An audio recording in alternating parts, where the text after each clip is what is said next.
Hello po, magandang hapon po mga farmland. Ngayon po ang panahon namin dito ay wala ng ulan pero makulimlim pa rin po. Nandito ako sa Cavinti, Laguna. So ang property po ay ayan po. Ayan. Riverside. At ang kagandahan mga ka-farmland, ito po ay pag dito ka dumaan sa may munisipyo po, walking distance lang. So siguro po mga 50 meters lang from doon po sa munisipyo ng Cavinti, Laguna. Pansamantala po, dito po kami dumaan kasi malapit. Meron po namang right of way doon sa kabila po ng property. Mga 300 meters po from dun sa National Road, dun sa barangay na yon. Ayan po ay bigay po yung right of way na yon. So ang kagustuhan lang po ng may-ari ng lupa ay magkaroon sila ng sariling daan. Kaya po idodonate po nila yung right of way. Ayan po yung property. Riverside po siya. Ang ganda pong i-develop.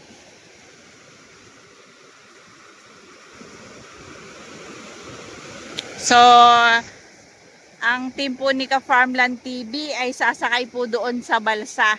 Tatawid po kami dyan, papunta po doon sa property.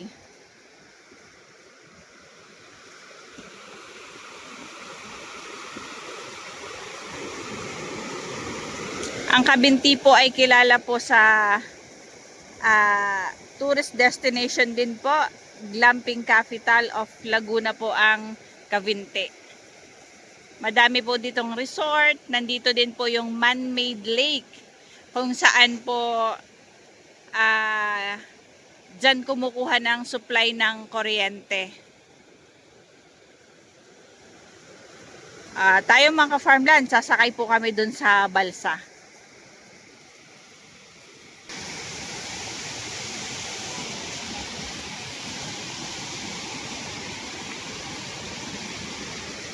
Ayan, yan yung aming sasakyan patawid dun sa property. Kasi doon po sa may tabi ng highway, masukal pa po yung dadaanan ng right of way. So, ito po yung pinakamabilis tatawid dyan sa ilog. Ito po ay 2.4 hectares. Malawak ay 2.1 hectares na 350 pesos per square meter. Mahaba yung frontage niya sa river. 2.1 hectares. Ayan, dyan po kami sasakay, patawid po sa property.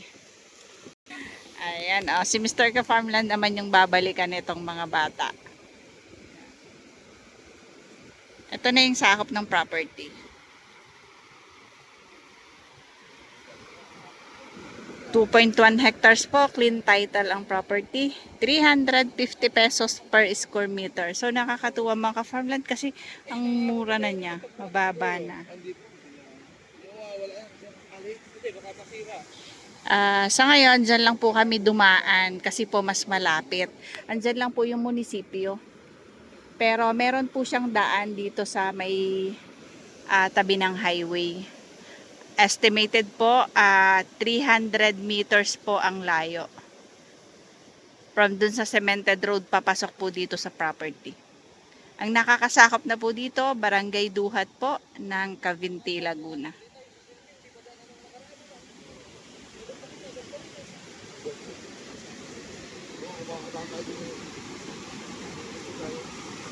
Ayan, si Mr. Ka Farmland po, sumakay na po ng balsa. Ideal po ito for camping site, resort mga ka-farmland. So, ang ganda ng property. So, ito na po yung pinaka-property mga ka-farmland. May mga tanim po na fruit bearing. Expected po natin, halo po yan, flat and slope ang property. Simula dyan, tapos papa dito na po. Yan po yung riverside niya. Tapos yan, paakyat po dyan. Madami pong tanim na fruit bearing. May mga niyog, meron pong santol, merong lansones.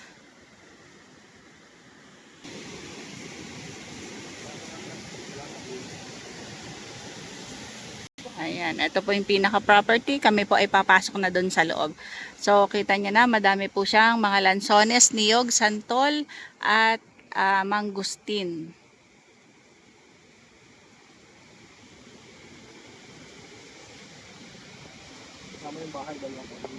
Ito po ay may bahay. Kubo. May bahay kubo po. Tapos may solar. Meron din pong deep well na ito. May source na din po ng tubig at kuryente. So, ayan po yung pinaka-property. Dito po ay ito po yung part na slope.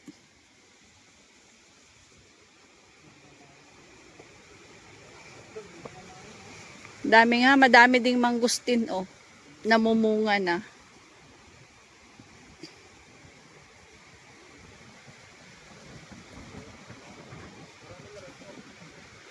Madami pong tanim.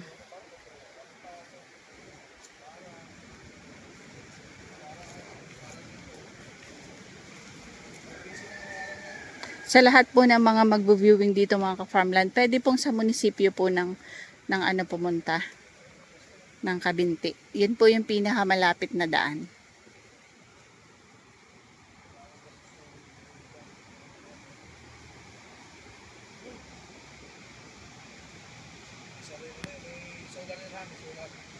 Meron na po yung solar.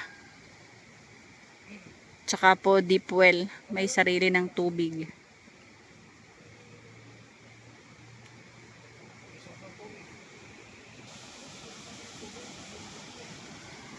Ayan mga farmland, dyan kami pumasok at andyan nga po yung balsa, yung sinakyan namin. So, papataas siya. At ang kagandahan mga farmland, kahit malakas ang bagyo, hindi po siya umaabot dito yung tubig. Kasi malakas yung, dire-diretso lang yung flow ng tubig. Malaki po kasi yung ilog.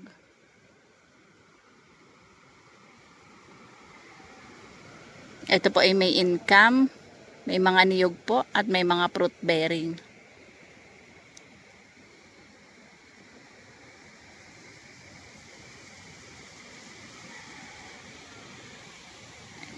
Akyat na po tayo dito. Sa part po na ito, pa-slope po. Ayan po ang mangustin. Tas yung mga nandyan po mga lansones. Sa area na po yan, medyo may kabataan pa yung lansones. Pero yung po mga nandito na sa kabila, yat mga namumunga na po.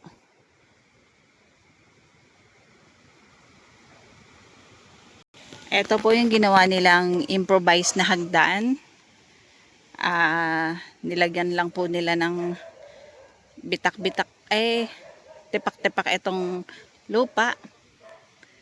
Paakyat po dyan sa pinakatuktok ng property. May mga marang at mga katmon. Ito po yung kubo niya. Ang kubo po ay yari po sa kawayan.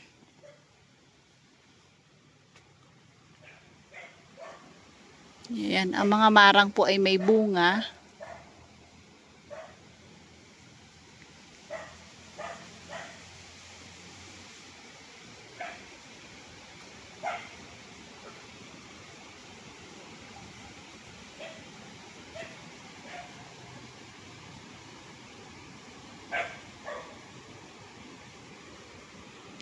Ayan mga ka-farmland, ang kagandahan, pagdating mo dito sa tuktok, dito sa taas is flat.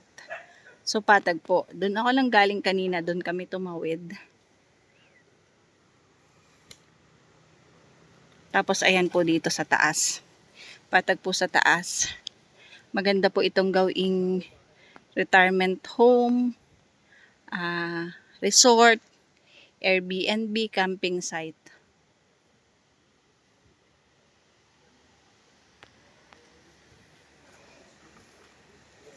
Ito po ay titled mga ka-farmland.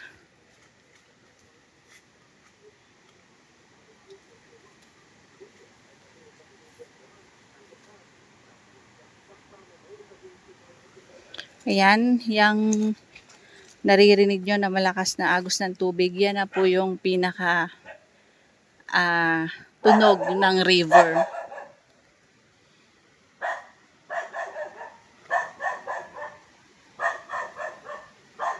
Yan, meron po silang mga marang. Ang mga marang po ay madami pong bunga.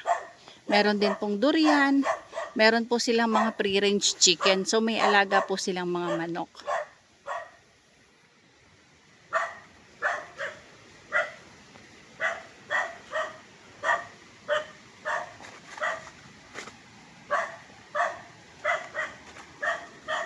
Ito po isa puno din po yan ng marang at ito po isa ay katmon.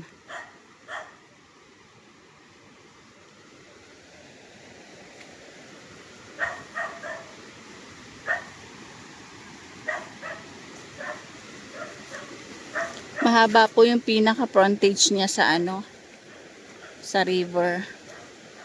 Ito po sako pa po ng property yan. Yan na po yung ilog.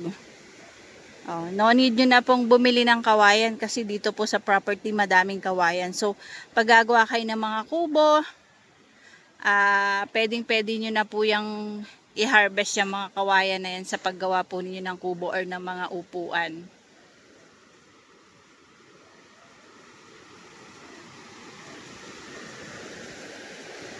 So, dito, nilagyan po nila ng hagdan.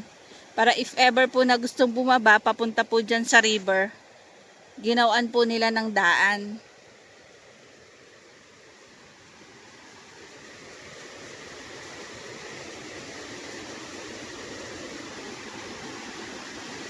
Yan. Papakita ko lang po sa inyo yung ginawang daan dito para po pagpunta dito sa ibaba.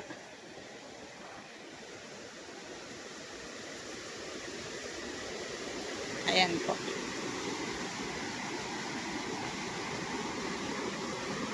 Tapos ayan na po yung yung ilog.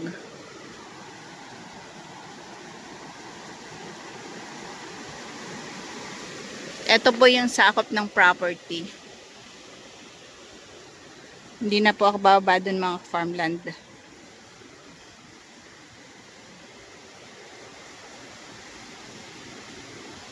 Sarap ng hangin, ang presko po dito.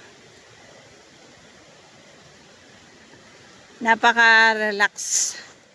Nakaka-relax po ng kapaligiran dito. Tsaka po, kahit maingay siya, pero yung ingay naman niya is yung sound po ng tubig. Merong langka, meron pong kamagong or yung mabolo. So, dito tayo sa part dito ng property. Sako pa po ito ng property.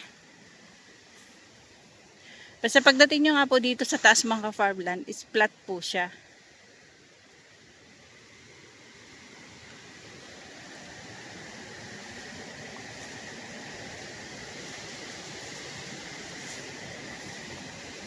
Bango, amoy langka.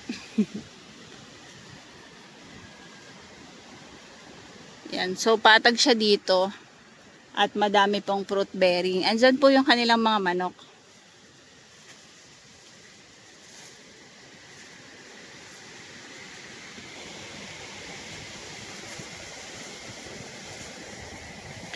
Ito mga ka-farmland ay 2.1 hectares po.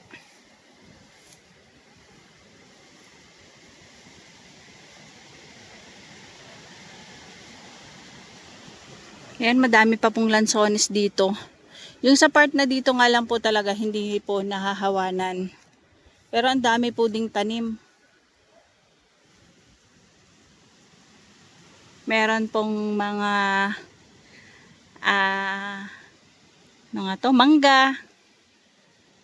Tapos may mga batino po na kahoy. Tapos yan, may mga niyog. So, may income po para sa buko at sa mga niyog. May mga tanim po din silang mga kamoteng kahoy.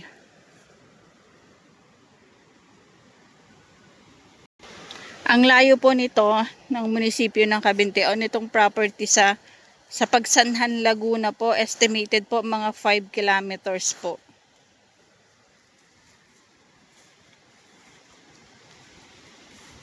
Kasi sa bungad lang po ang property mga ka-farmland.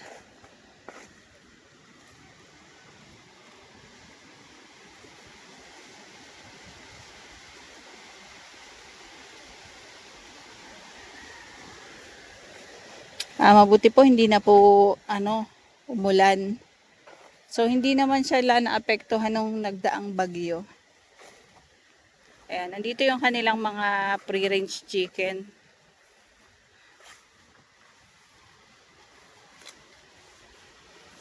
Yan po ang durian. May mga bunga din po yung mga durian nila.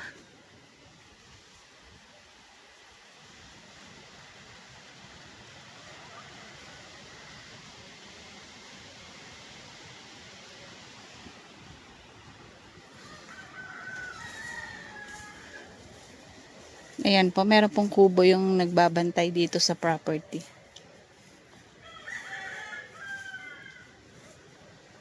Meron ding rambutan. Ayan, bagong tanim po ang lansones. Madaming tanim na lansones, mga may kaliitan pa lang po. Tapos meron din sila mga pinya.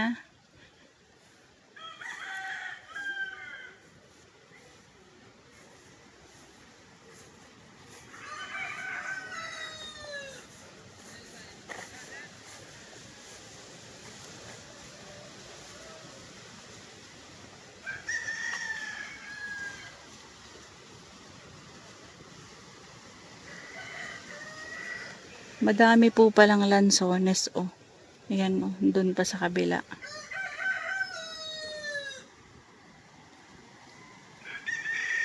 Ayan po yung bahay kubo nila dito.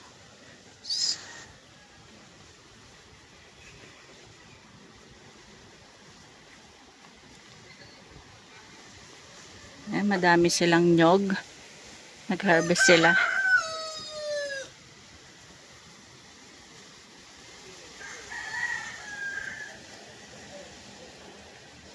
Ang pangunahing produkto po nila dito, gumagawa po sila ng banig at mga sombrero. Yan po yung pandan.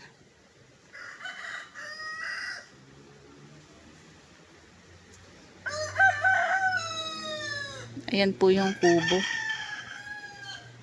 May CR. Ayan lang po yung munisipyo.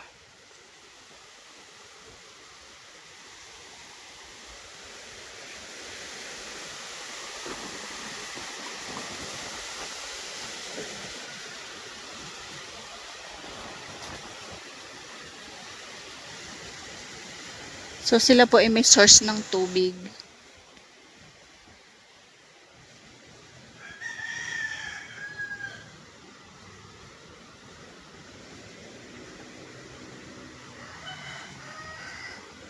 Ito po ay 2.1 hectares, clean title po. 350 pesos po per square meter.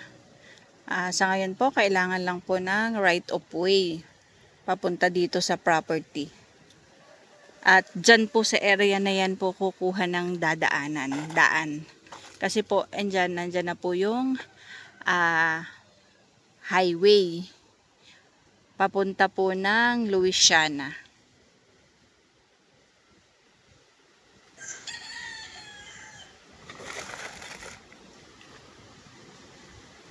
Yan, ito po ay mga rambutan.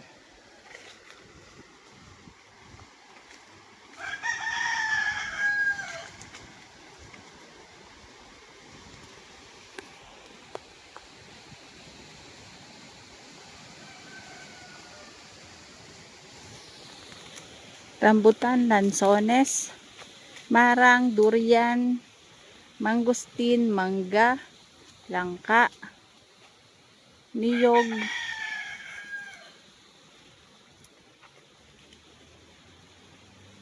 ay nasayang lang po ang bunga ng rambutan dahil sa nagdaang bagyo. Ayan po mga ka-farmland, nanlaglag po.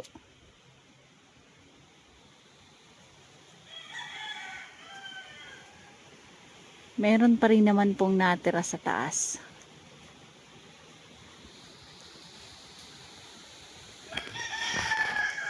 Pag po walang ginagawa, ang bantay dito, paduyan-duyan po, nagre-relax, pag napagod, mahiga.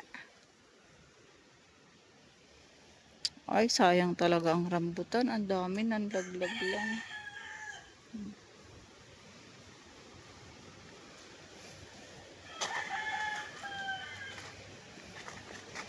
Pati mga marang po nanlaglag gawa po nung nagdaang bagyo.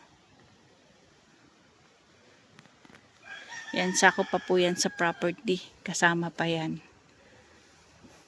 Kasi po ang 2.1 hectares po ay equivalent po siya sa 21,000 square meter.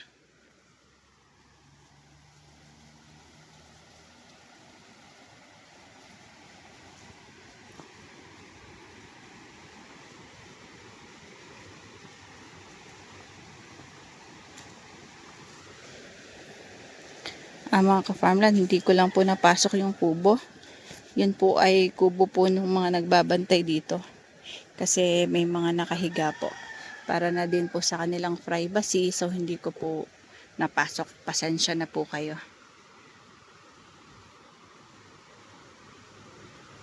Meron din pong avocado. So wala lang bunga. Mangga at mga rambutan.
Ayan, dito sa part na ito, may mga tanim po silang mga gulay.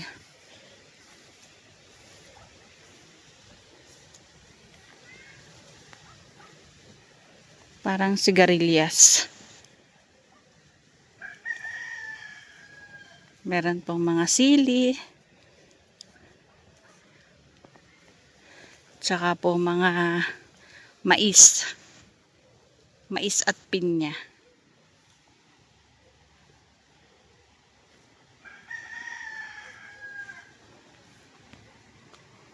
Kahit saan po magpunta sa part dito, may mga lansones po.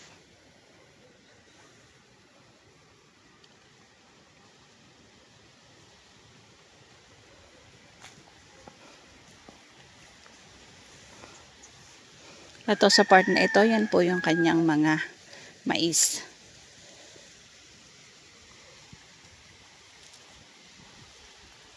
Pinya. At ang kagandahan dito sa taas mga ka-farmland is flat. So patag dito ang property. Ayan po, madami din po mga tanim na mga lansones.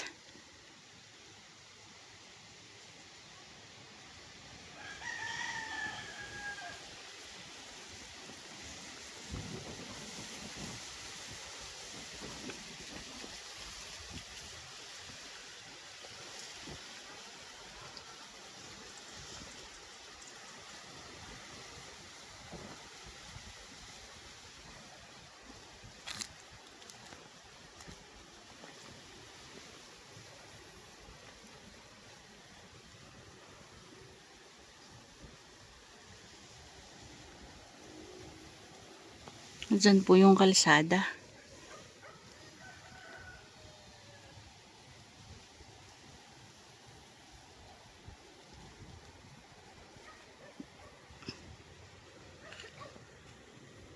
So, dyan po yung daan, palabas po ng kalsada. Yan po yung gagawin ng right of way. Kakagabit na ng sisilmin.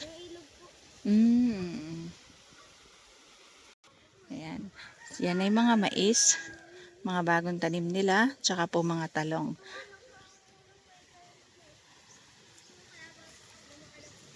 Lumaki na yung mga mais. Ayan, si Totoy. Isa po sa anak nung nagbabantay dito. Pinapaliwanag niya sa akin na yan daw po ay mga mais. So, tanim po nila yan. Dito naman, sa part dito, ito naman po ay mga pinya. So may tanim din sila mga pinya.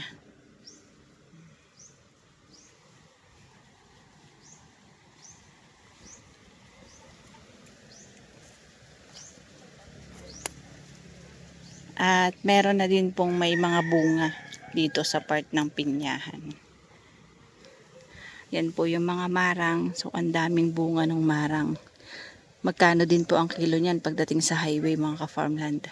So madami pong pinagkakakitaan ang property na ito. Meron pong gulay, merong prutas, may mga niyog, may mga marang, at may mga lansones. Pero parang kahit saan po kami magpunta ngayon, ang lansones po ay bibihira po yung may bunga.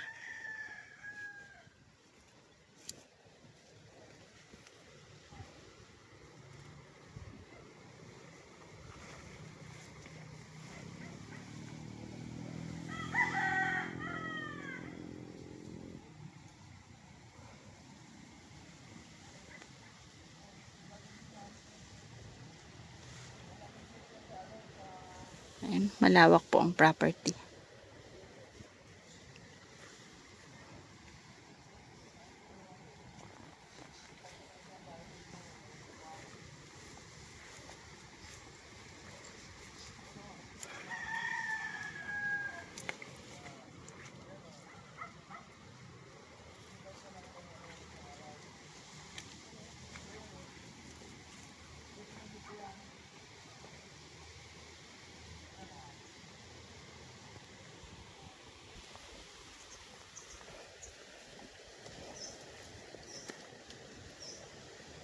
Ayan, ipapakita ko po sa inyo yung yung mga naka-harvest dito, yung mga nakuhang nyog.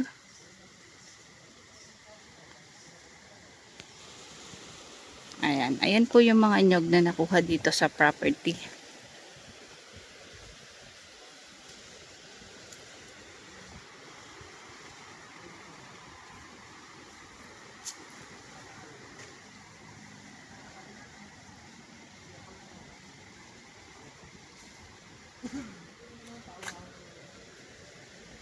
Ayan, ayan mga ka-farmland yung na-harvest dito na mga nyog. So, ano yan, Toy, ng laglag? Sinungkit nyo. So, ayan. 300 piraso. Ikaw ang nagbilang. Ang papa mo. Kayo ang nagbabantay dito. Pati po mama ko.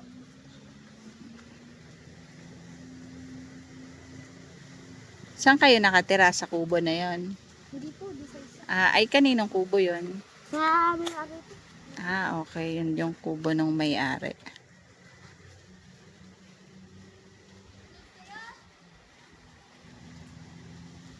Ayan mga kapamilad, inuulit ko po. Ito po ay 2.1 hectares or 21,000 square meter na along Sisilmin River. So sakop na po ito ng Sisilmin, pero itong property po ay dito na po sa kabila po ng ilog. Ang lapit po nito sa munisipyo, mga 50 meters lang po. Ayan, ang sipag naman ni Utoy, naglilinis dito sa property. Ito po ay titulado along the river at magkakaroon po siya ng right of way doon sa kabila po sa highway. Estimated po na layo niya from doon sa kalsada, mga 300 meters po. Willing pong magbigay ng right of way ang mga may-ari ng lupa dyan kasi gusto din po nilang magkaroon ng daan papunta sa property nila. Ito po ay flat and slope, pero ang kagandahan pagdating po dito sa tuktok sa taas, ito po ay flat. Marami pong tanim na lansones, rambutan, marang, niyog, mangustin, at meron pong mga gulay. Pero mas marami po yung lansones na nakatanim, tsaka marang, niyog. Meron din pong mga abukado, guyabano, at saka po langka at katmon. Meron ding santol.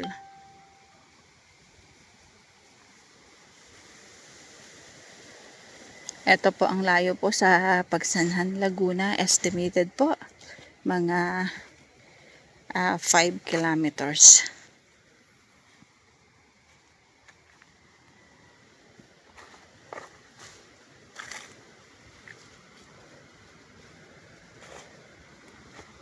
Ayan po yung ilog. Ito lang po mga ka-farmland ay sarado po itong kubo. Ang nandito, ito po yung kubo ng pinakamayari. Yan po yung kanilang pahingahan. Yan. Yan, nakalak lang po. Meron po silang kuryente dito, may solar. Tsaka po may linya po ng tubig.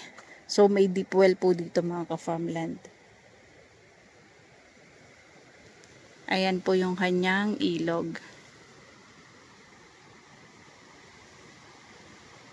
So paano mga ka-farmland? Bye-bye po. See you for the next videos. God bless po sa ating lahat. Maraming salamat po sa followers, subscribers at supporters po ni Ka-Farmland TV. Thank you. God bless po.